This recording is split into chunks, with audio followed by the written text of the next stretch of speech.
On revient sur une prise d'otage qui s'est déroulée ce mardi 11 mars 2025 à Romilly-sur-Seine, dans l'Aube.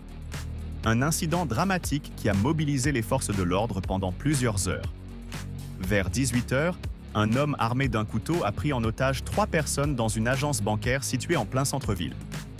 La situation a immédiatement mis les autorités en alerte et un important dispositif a été déployé sur place. Les forces de l'ordre, dont une cinquantaine de gendarmes, ont sécurisé la zone tandis que le GIGN, le groupe d'intervention de la gendarmerie nationale, était mobilisé pour gérer cette situation critique. 2 des otages ont été rapidement libérés. La première à 18 h 30 et la seconde à 19 h 15. La troisième otage, une employée de l'agence, est restée retenue jusqu'à 21 h 35.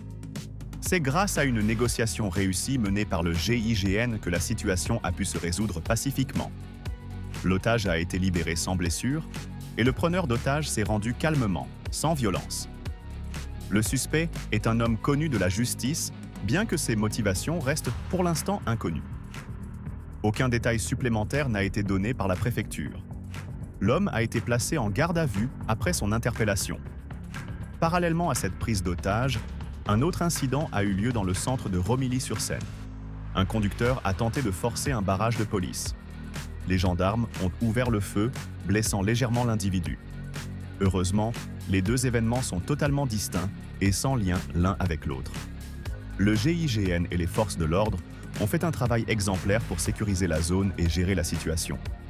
Le maire de Romilly-sur-Seine a salué leur efficacité, soulignant qu'aucune victime n'a été déplorée et que tout s'était terminé sans égratignure.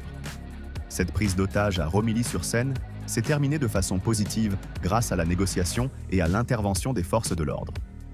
Le suspect est désormais entre les mains de la justice et la ville peut enfin respirer après cette intense soirée. Un incident à suivre de près, mais pour l'instant, la situation est sous contrôle. N'oubliez pas de liker, de vous abonner pour plus de contenu et de laisser vos impressions dans les commentaires. À bientôt.